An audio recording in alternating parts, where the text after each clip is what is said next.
What's up my dear மக்களே, welcome to my YouTube channel. நான் உங்கள் அர்ஜுன் ராம். ஃபேமிலி படம் அப்படின்னு சொல்லிட்டு ஒரு தமிழ் படம் பெருசா ஸ்டார் கேஸ்ட்லாம் இல்லாம தியேட்டர்ஸ்ல ஓடிக்கிட்டு இருக்கு. படத்தை பத்தி ரொம்ப நல்ல டாக் இருக்கு. இந்த படத்தோட ரிவ்யூ தான் இந்த வீடியோல நம்ம பார்க்க போறோம். படத்தோட பாசிட்டிவ்ஸ் என்ன, படத்தோட நெகட்டிவ்ஸ் என்ன, உங்க வேல்யூபிளான மணியையும் டைமையும் ஸ்பெண்ட் பண்ணி இந்த படத்தை நீங்க தியேட்டர்ல பார்க்கலாமா, என்ன ஏதுன்னு டீடைலா இந்த வீடியோல உங்களுக்கு சொல்ல போறேன். வீடியோக்குள்ள போறதுக்கு முன்னாடி if you are new to my channel kindly subscribe and press the bell icon. நீங்க ஒரு மூவி லவரா இருந்தா this is your dream destination. Video ஃபுல்லா பார்த்துட்டு உங்களுக்கு என்னோட content பிடிச்சிருந்ததுனா smash the like button. வீடியோக்குள்ள போலாம். தனி ஒருவன் நினைத்து விட்டார். சோ இந்த படத்துல லீட் ஆக்டரா உதய் கார்த்திக் அவர்கள் நடிச்சிருக்காரு. இவர் வந்து பாத்தீங்கன்னா கௌதம் மேனன் சாரோட இனிஷியல் படங்களான வாரணம் ஆயிரம், நடுநிசி நாய்கள், இந்த மாதிரி படங்கள் எல்லாம் சின்ன சின்ன கேரக்டர் பண்ணவர். ஆக்ட்ரஸ் மகேஸ்வரி இருக்காங்க இல்லையா, அவங்களோட பிரதர், ஸ்ரீதேவி மேமுக்கு ரிலேட்டிவ். இப்போ சமீபத்துல ரிலீஸ் ஆன டைனோசர்ஸ் அப்படின்ற படத்துல கூட இவர் நடிச்சிருந்தாரு. அந்த படமும் ரொம்ப நல்லா பேசப்பட்டுச்சு. இந்த படத்துல இன்னும் யாரெல்லாம் நடிச்சிருக்காங்க அப்படின்னு பாத்தீங்கன்னா விவேக் பிரசன்னா, சுபிக்ஷா காயரோஹனம், பட்டிமன்ற பேச்சாளர் மோகன சுந்தரம் மற்றும் பலர் நடிச்சிருக்காங்க. இந்த படத்தை எழுதி இயக்கி இருக்காரு செல்வகுமார் திருமாறன். படத்துக்கு சினிமாட்டோகிராஃபி பண்ணிருக்காரு மெய்யேந்திரன். படத்தோட எடிட்டர் சுதர்சன். அண்ட் இந்த படத்துக்கு பேக்ரவுண்ட் ஸ்கோரும் மியூசிக்கும் பண்ணிருக்காரு அஜேஷ் அசோக். இப்போ இந்த படத்தோட கதை சுருக்கம் என்ன அப்படின்ட்டு பாத்துடலாம். உதய் கார்த்திக் ஒரு மிடில் கிளாஸ் ஃபேமிலில இருக்கக்கூடிய ஒரு அசிஸ்டன்ட் டைரக்டர். சினிமால டைரக்டர் ஆகணும்னு சொல்லிட்டு நிறைய ப்ரொடியூசர்ஸ்க்கு ஸ்கிரிப்ட் பிட்ச் பண்ணிட்டு அந்த ப்ராசஸ்ல இருக்காரு. இவருக்கு ரெண்டு அண்ணங்க, அம்மா, அப்பா, ஒரு தாத்தா. அந்த தாத்தா கேரக்டர் தான் மோகன சுந்தரம் சார் பண்ணிருக்காரு. சோ இந்த மாதிரி ஒரு சினிமால டைரக்டர் ஆக முயற்சி பண்ணிட்டு இருக்கும்போது ஒரு கட்டத்துல ஒரு ப்ரொடியூசர் இவரோட கதையை ஓகே பண்ணி படம் பண்றதுக்கு அட்வான்ஸும் கொடுத்துறாரு. அதுக்கப்புறம் கொஞ்ச நாளுக்கு அப்புறம் ஒரு சில காரணங்களால அந்த படத்தை இவரால டைரக்ட் பண்ண முடியாம போகுது.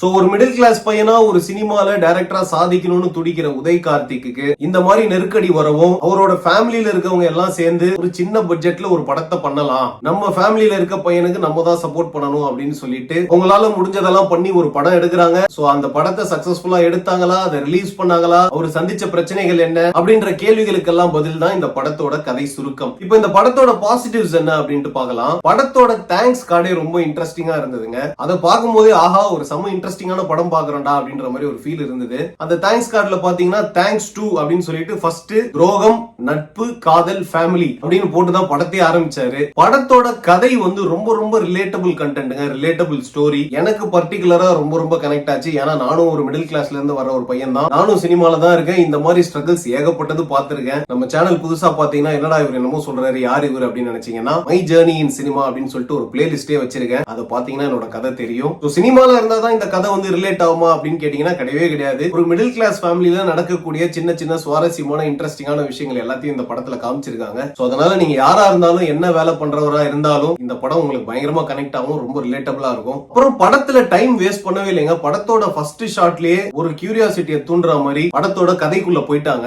ரொம்பவே இன்ட்ரெஸ்டிங்கான ஒரு opening shot and opening scene. So அங்கேயே ஆடியன்ஸோட அட்டென்ஷனை கிராப் பண்ணுது இந்த படம். அப்புறம் படத்துல காமெடி ரொம்ப சூப்பரா ஒர்க் அவுட் ஆயிருக்குங்க. படம் த்ரூ அவுட்டாவே அங்கங்க வரக்கூடிய காமெடி பஞ்சஸ் ரொம்ப சூப்பரா லேண்ட் ஆயிருக்கு. சின்ன சின்னதா ஃபேமிலியில நடக்கக்கூடிய விஷயங்களை வச்சே காமெடி பண்ணிருக்காங்க. ரொம்ப ரசிக்கிற மாதிரி இருந்தது காமெடி. ஆடியன்ஸ் எல்லாம் விழுந்து விழுந்து சிரிச்சிட்டு இருந்தாங்க. காமெடி படத்துக்கு ஒரு பெரிய பலம். அப்புறம் இன்னொரு பலமா இந்த ஸ்கிரிப்டுக்கு நான் என்ன பாக்குறேன் அப்படின்னு பாத்தீங்கன்னா ரொம்ப யதார்த்தமான ஒரு கதைங்க இது. சிம்பிளா சொல்லணும்னா இப்ப நடுவுல கொஞ்சம் பக்கத்தை காணும் படத்தை பாத்தீங்கன்னா அது ஒரு படம் பாக்குற ஃபீலே இருக்காது. ஒரு மிடில் கிளாஸ் வாழ்க்கைய ஸ்கிரீன்ல பாக்குற மாதிரி இருக்கும். அந்த மாதிரி ஒரு யதார்த்தமான ஃபீல் இந்த படம் கொடுக்குது. படத்துல மியூசிக் எக்ஸலண்டா இருந்ததுங்க. பேக்ரவுண்ட் மியூசிக் ஆப்டா காமெடி சீன்ஸ்க்கு காமிக்கலா வாசிச்சிருக்காங்க, இமோஷனல் சீன்ஸ்க்கு இமோஷனலா வாசிச்சிருக்காங்க. சாங்ஸ் ஒரு 3-4 சாங்ஸ் வருது. எல்லாமே மாண்டேஜ் சாங்ஸ், கதையோட சேர்ந்து வர சாங்ஸ், டூயட் அது மாதிரி எதுவுமே கிடையாது. பியூட்டிஃபுல் மெலடிஸா இருந்தது எல்லா சாங்ஸும். நம்ம இது வரைக்கும் கேட்டு பழக்கப்பட்ட மியூசிக் எது மாதிரியும் இல்லாம ரொம்ப ஃப்ரெஷ்ஷா இருந்தது. சோ மியூசிக் படத்துக்கு ஒரு பெரிய பலம். படத்துல டயலாக்ஸ் வந்து எக்ஸலண்டா ஒர்க் அவுட் ஆயிருக்குங்க.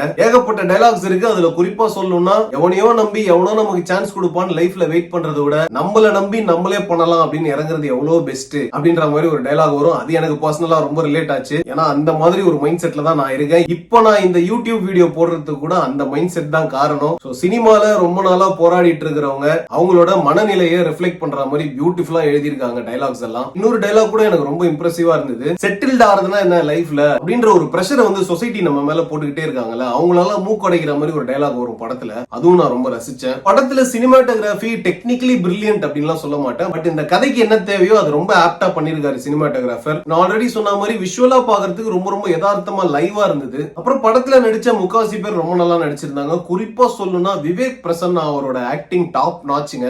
அவரு தான் இந்த படத்தோட ஹார்ட் பீட் அப்படின்னு நான் சொல்லுவேன். ஸ்கிரீன் பிரசன்ஸா இருக்கட்டும், டயலாக் டெலிவரி ஆகட்டும், காமெடி சென்ஸ் ஆகட்டும், எல்லாமே சூப்பரா பண்ணிருக்காரு. இந்த படத்தை அவரோட ஷோல்டர்ல கேரி பண்ணிருக்காரு அப்படின்னா கண்டிப்பா அது விவேக் பிரசன்னா தான். அண்ட் ஆல்சோ ஒரு ப்ரொடியூசர் ரோல்ல அரவிந்த் ஜானகிராமன் அப்படின்னு சொல்லிட்டு ஒருத்தர் நடிச்சிருக்காரு. என்னோட நண்பர் தான், ரொம்ப நெருங்கிய நண்பர்னு சொல்ல மாட்டேன். சமீபத்துல ஒரு ப்ராஜெக்ட்ல நானும் அவரும் சேர்ந்து நடிச்சோம், அமேசான் பிரைம் வெப் சீரிஸ்க்கு. அவரோட ரோல அவர் ரொம்ப சிறப்பா பண்ணிருக்காரு. சினிமால ப்ரொடியூசர்ஸ் எப்படி இருப்பாங்க அப்படின்றத தத்ரூபமா நடிச்சு காமிச்சிருந்தாரு. அவரை பார்க்கும்போது எனக்கே நிறைய இடங்கள்ல கோவம் வந்துச்சு. அந்த அளவுக்கு ரொம்ப நேச்சுரலா நடிச்சிருந்தாரு. அவருக்கும் வாழ்த்துகள். படத்தோட இன்டர்வல் பிளாக் ஒரு பெரிய பிளஸ். டயலாக்ஸ் எல்லாம் செம்ம ஃபன்னியா, ரொம்ப ஃபன்னியான ஒரு இன்டர்வல் பிளாக் வச்சிருந்தாங்க. அப்புறம் படத்துல இந்த மிடில் கிளாஸ்ல இருக்கக்கூடிய பிரதர்ஸோட பாண்டிங்க ரொம்ப பியூட்டிஃபுல்லா காமிச்சிருந்தாங்க. நமக்கே படம் பார்க்கும்போது ஆஹா, இந்த மாதிரி நமக்கு அண்ணன் தம்பிங்க இல்லையாடா அப்படின்ற மாதிரி ஒரு ஃபீல் வருது. அப்புறம் படத்துல தாத்தாவா வரக்கூடிய மோகன சுந்தரம் அவரோட கேரக்டரைசேஷன் ரொம்ப நல்லா இருந்தது. நீங்க துணிவு படத்துல கூட பார்த்திருப்பீங்க. அவரோட பட்டிமன்றம் எல்லாம் பாத்தீங்கன்னா வேற லெவல்ல ஒரு காமெடி டைமிங் இருக்கும். டபுள் மீனிங் எல்லாம் பயங்கரமா பேசுவாரு. பட் இந்த படத்துல ஃபர்ஸ்ட் ஹாஃப் ஃபுல்லா நான் பார்க்கும்போது ஆஹா, அவர் இன்னும் நிறைய வேலை கொடுத்திருக்கலாமே, அவரை வேஸ்ட் பண்ணிட்டாங்களோ அப்படின்ற மாதிரி ஃபீல் பண்ணிட்டே இருந்தேன். பட் செகண்ட் ஹாஃப்ல பர்டிகுலரா ஒரு 2 சீன்ல பயங்கரமா கலக்கிட்டாரு. படத்துல அவரை போட்டதுக்கு வர்த் அப்படின்ற மாதிரி அந்த 2 சீன்லயே அவர் ப்ரூவ் பண்ணிட்டாரு. சோ அவரோட கேரக்டரைசேஷனும் ஒரு பெரிய டிக் மார்க். இப்போ இந்த படத்தோட நெகட்டிவ்ஸ் பத்தி பார்க்கலாம். படத்தோட லீட் ஆக்டரான உதய் கார்த்திக் அவர்கள், நான் ஆரம்ப காலத்துல அவரை பார்க்கும்போது வாரணம் ஆயிரம், நடுநிசி நாய்கள் இந்த மாதிரி படங்கள்ல அவர் நடிப்பு பார்க்கும்போது இன்னும் கொஞ்சம் அவர் பெட்டரா பண்ணலாம் அப்படின்னு தோணுச்சு. அங்க இருக்கிறதுக்கு இப்போ அவரோட பெர்ஃபார்மன்ஸ் ரொம்பவே இம்ப்ரூவ் ஆயிருக்கு. ஒரு இம்ப்ரூவ்ட் ஆக்டர் ஆயிருக்காரு. பட் இன்னுமே அவர் இம்ப்ரூவ் பண்றதுக்கான ஸ்கோப் இருக்கு அப்படின்னு நான் ஃபீல் பண்றேன். நிறைய இடங்கள்ல இன்னும் கன்வின்சிங்கா அவர் பண்ணிருக்கலாம் அப்படின்னு தோணுச்சு. குறிப்பா சொல்லணும்னா ஒரு இமோஷனல் சீன்ல பயங்கரமா அழுதுட்டு இருக்காரு. இப்போ இமோஷனலா அது மாதிரி அழும்போது வாயில இருந்து எச்ச வரா மாதிரிலாம் அப்படி அழுகுறாரு. பட் அந்த சீனை பார்க்கும்போது அது நேச்சுரலா இல்ல, ஒரு மாதிரி ஃபோர்ஸ்டா ஒரே அந்த சலைவாவை வர வச்சு துப்புனா மாதிரி ஒரு ஃபீல் இருந்தது. இந்த மாதிரி சின்ன சின்ன விஷயங்கள் அவர் இன்னும் பெட்டரா பண்ணலாம். அப்புறம் படத்துல உதய் கார்த்திகோட அப்பாவா ஒருத்தர் நடிச்சிருந்தாரு. அவரோட கெப்பாசிட்டிக்கு அவர் நல்லா தான் நடிச்சிருக்காரு. பட் ஓவராலா படத்தை பார்க்கும்போது கம்பேர்ட் டு அதர் ஆக்டர்ஸ் அவரு கொஞ்சம் நான் ப்ரொஃபஷனல் ஆக்டர் அப்படின்ற மாதிரி தெரிஞ்சது. அவரு இன்னும் கொஞ்சம் பெட்டரா பண்ணிருக்கலாம். படத்தோட ஸ்கிரீன் பிளே பொறுத்த வரைக்கும் ஓவராலா ஜாலியா இருந்தாலும் எங்கேஜிங்கா இருந்தாலும் ஃபர்ஸ்ட் ஹாஃப் கம்பேர் பண்ணும்போது செகண்ட் ஹாஃப்ல ஸ்பீடு கொஞ்சம் கம்மியான மாதிரி இருந்தது. 10-15 நிமிஷம் லைட்டா போர் அடிக்கிற மாதிரி இருந்தது. அதே மாதிரி செகண்ட் ஹாஃப்ல ஒரு ஃபைட் ஒன்னு வருதுங்க. அந்த ஃபைட் எல்லாம் ஒரு மாதிரி ஸ்கிரிப்ட்ல திணிக்கப்பட்ட மாதிரி இருந்தது. அந்த பிரதர்ஸோட பாண்டிங்க காட்டுறதுக்காக அந்த ஃபைட் வச்சிருக்காங்க அப்படின்றத புரிஞ்சுக்க முடியுது. பட் கதையோட போக்குல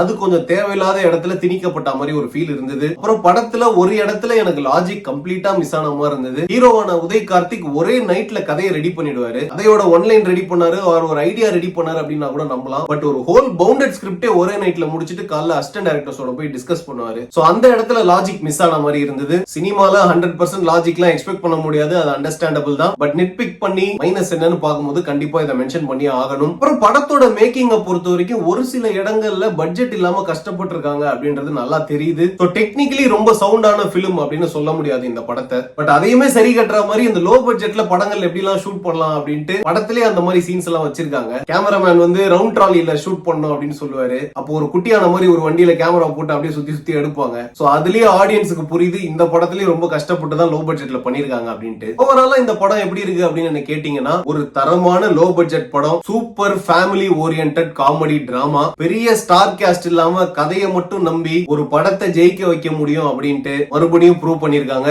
அதுக்கு டைரக்டருக்கு ஒரு பாராட்டு. இந்த படம் வந்து ஒரு டெக்னிக்கலி பிரில்லியன்ட் பிலிம் அப்படின்லாம் சொல்ல மாட்டேன். இப்போ ஒரு பாக்யராஜ் சார் படம் பாத்தீங்கன்னா டெக்னிகாலிட்டி இதெல்லாம் தாண்டி கதை தான் கிங், கண்டென்ட் இஸ் கிங் அப்படின்ட்டு ஒரு படம் எடுப்பாரு. அதே மாதிரி இந்த படத்தை பொறுத்த வரைக்கும் கதை தான் hero, content is the king. So இந்த படம் தியேட்டர் வழியா உங்களோட வேல்யூபிள் டைமையும் மணியும் ஸ்பெண்ட் பண்ணி இந்த படத்தை நீங்க தியேட்டர்ல பார்க்கலாமா அப்படின்னு என்ன கேட்டீங்கன்னா 100% இந்த படத்தை நீங்க தியேட்டர்ல பார்க்கணும். இந்த மாதிரி படங்களை தான், இந்த மாதிரி லோ பட்ஜெட் படங்களை தான், ஸ்டார் காஸ்ட் இல்லாத படங்களை தான் நீங்க சப்போர்ட் பண்ணணும். அப்போதான் நிறைய newcomers, talented newcomers இண்டஸ்ட்ரிக்கு வருவாங்க. மக்களாகிய நீங்கள் தயவு செய்து சின்ன படங்களை, தரமான படங்களை சப்போர்ட் பண்ணுங்க.